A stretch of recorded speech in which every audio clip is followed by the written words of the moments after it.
Maybe we should start with the Daily Guide this morning. Quite a number of interesting stories there. Who leaked my in-camera hearing? The former Chief Justice Sophia Akuffo is fuming over that.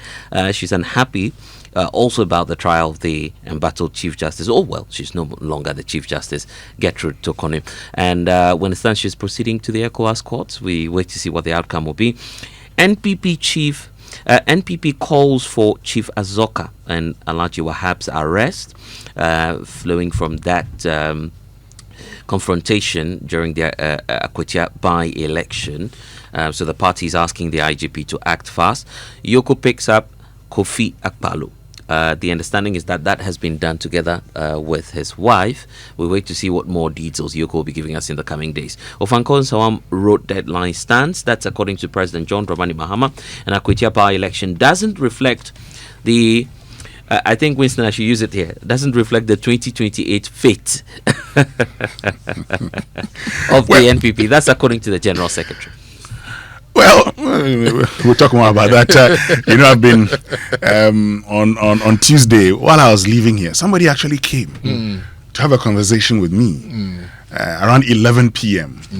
On something I had said. So I think the guy probably was, monitoring, followed up here. I'll tell you something after the online review. There's more to be said about the Akwatia elections and by-elections in general. Yeah. Let's go to the new finder. August inflation down to 11.5%. Ghana rated medium risk for money laundering, and secondary bond markets drops 55% on investor caution, and BOG increases dollar supply to banks. The National Inquirer, government pushes 24-hour economy with the Volta Economic Corridor program. Mahama urges Africa to lead in global solar revolution. And of course, the ISA president is in town. Just had an interaction with him. It looks like there's some $200 million up for grabs for many of the African countries. Ghana is set to benefit from that African facility as well. So you can check that out on our socials. It's at Joy News on TV. Then BOST rebrands as BOST Energies. Winston, I don't know what you think about that. BOST Energies. Primpac swears in new executives today, and Joyce Bar Mokhtari here appointed as Notary Public of Ghana.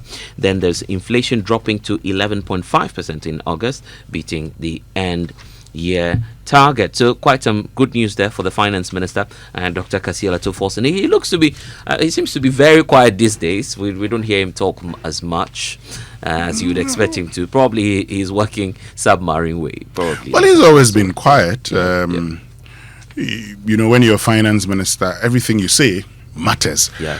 And so you should be careful with the things you say. The challenge we find ourselves in now. Look, the rate of inflation, what you say is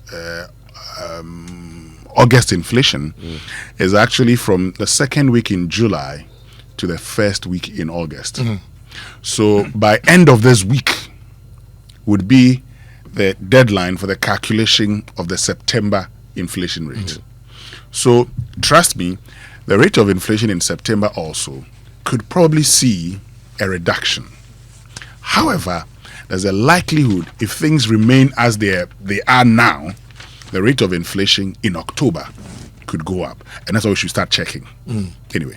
Now let's go to the daybreak. Assemblies to submit monthly sanitation reports. Yesterday our sustainability man conversation was on waste to wealth. Now the assemblies have been told to submit monthly sanitation reports. That way we'll see how well they are doing in managing waste. Now Teshi Manche condemns homo violence and hate speech bill set for parliament. That story comes with a photo of Sam George. Now we also have George Opariado, KCL Atoforsen, and Ahmed Ibrahim on the front page of the Daybreak, and the headline says 3 wise men probe Zoom Lions 36 contracts. And the final story on the front page of the Daybreak, Akwatia by-election loss not a reflection of 2020. Same story Blessed gave us earlier. This is Justin Kodia-Frimpong, aka Super, the NPP's General Secretary. The Archives has a relating story to that. Says 3 defeats in a row leaves New Patriotic Party in shambles. So it looks like the party it's not been too good for them in the last 3 by-elections. Appetite for re-election vamooses, but arrogant posturing continues. Quite a hard stance there by the archives this morning. There's the talk about DVLA setting ambitious targets for themselves. 1.3 billion is their revenue target by 2026. Okay. Well, if you're doing re-registration, or as the CEO will point out, new number plates, probably they could rake in some good money from there, because 3 million vehicles in all, we understand, will be through that exercise. So probably some cash could come from there. Busa youth decry years of neglect. They claim there's no tarred roads, no tertiary institution, and it comes to the picture of Dr. Clement Park. So looks like Doc has a lot of questions to answer this morning, as the archives is putting out. Now, I have the Hawk newspaper. There's a story on fraud on the front page, and there's also a story on Tokonu as well. Sacked Araba can't retain her seat on the bench. Lawyers split on return, and CJ panel tempted with mouth-watering offers, but the panel held its ground. This is according to Imani's chief, Franklin Kujo. But there's a story on page 7 that really caught my attention. Ghana eyes Pakistan. For what? For quality imports amid production gap. And if you read the story, We want to import what? rice From Pakistan. that Pakistanis have given us a chance to look at their basmati rice, and we are looking at it. Once it meets our national standards, Ghana can enjoy. And this is quoting the Minister for Food and Agriculture, and he was at a rice road show in Accra, and he says, because we cannot produce enough rice, we may look to Pakistan for rice imports. So, we can't produce enough rice. What measures is he putting in place to ensure we're able to meet our demand? He says there are a lot of things we are doing to increase production locally, and that our production is just about 600,000 tons, and we consume about 1.5 million tons.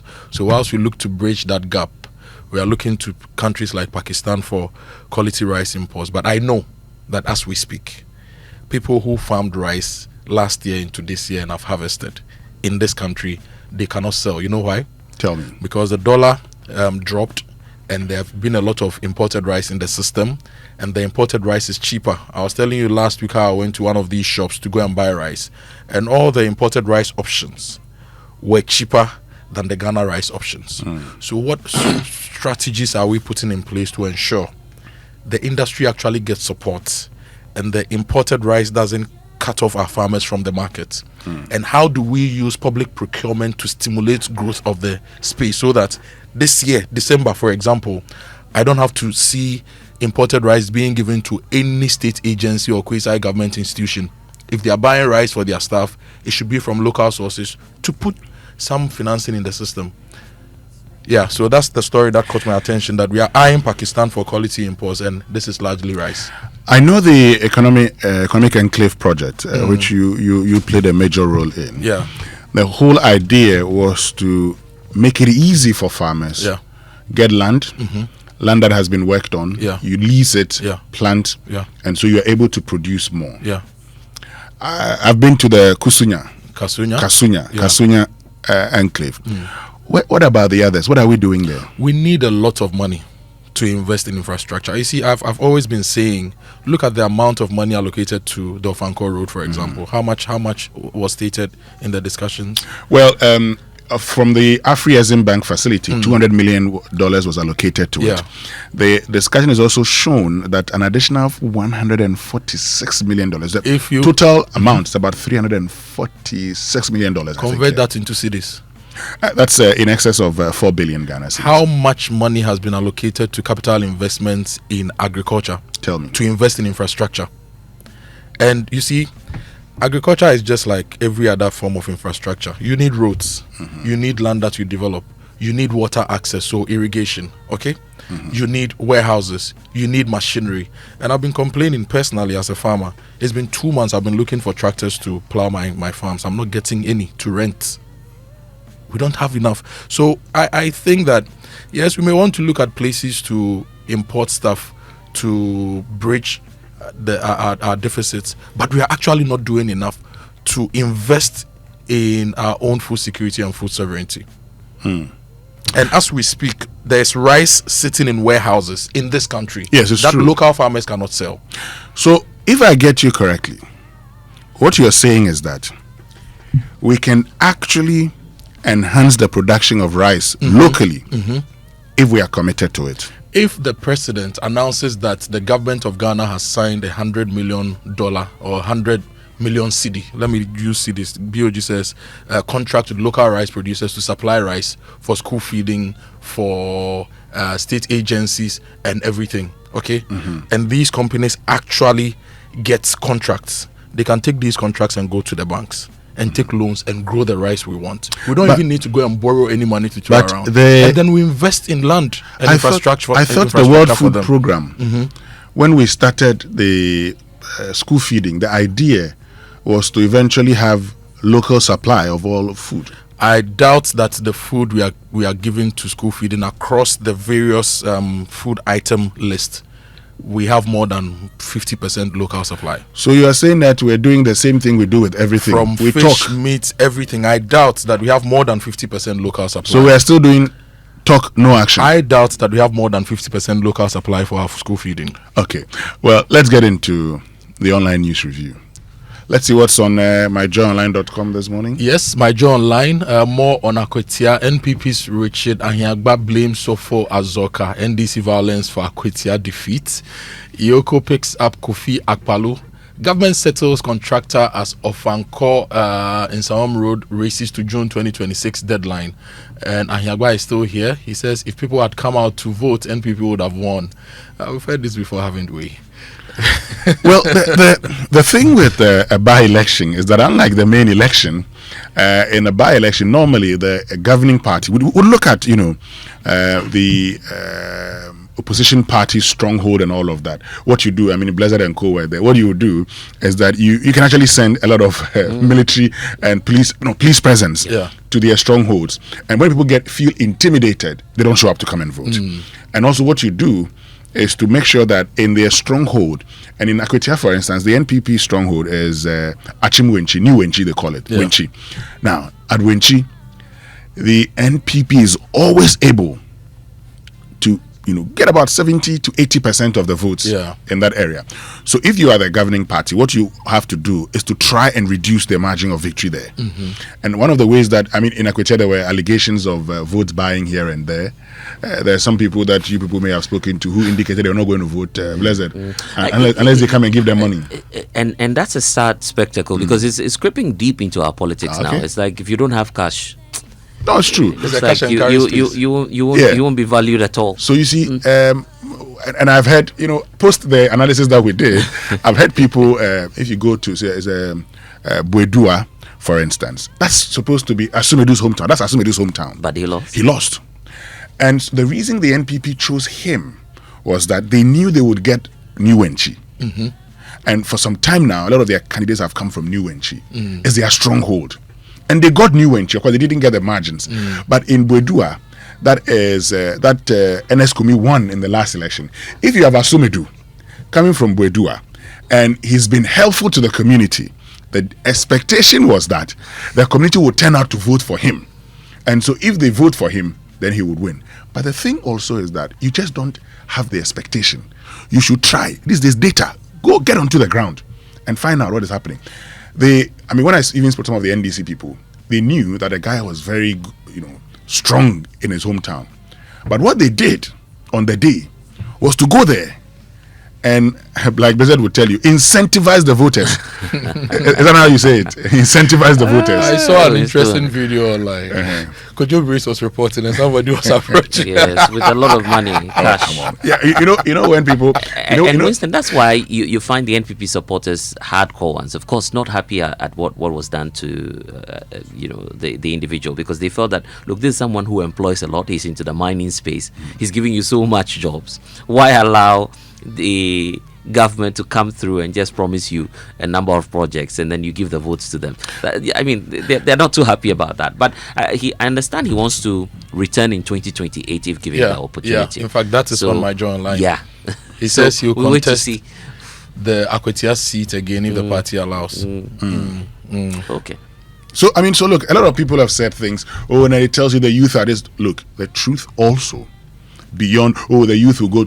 The truth also is that, as Dr. Edward Nasigri Mahama said, Moneycracy is the order of the day. You go into it, they're paying, and they are promising projects. You can't do anything. We must find a way of dealing with moneycracy in our politics. Anyway, let me give you some other headlines. Health Ministry is inviting proposals for supply installation of kidney treatment machines in our various hospitals. If you go to Kumasi, for example, the Konfanoche Teaching Hospital CEO says that the Ministry of Health through the National Health Insurance Authority has committed itself to and commenced the procurement of the cath lab for Konfanoche. Remember that story we did where a doctor died because they didn't have the resources to save him. So that is my John line for you. Okay, I think we can pick some stories on citynewsroom.com. Okay, let me take you there quickly. If you go to citynewsroom.com, Mustafa Gbande says the NPP's candidate for Akwatia by-election was not fit for purpose, and government is also set to roll out solar-powered irrigation pumps nationwide.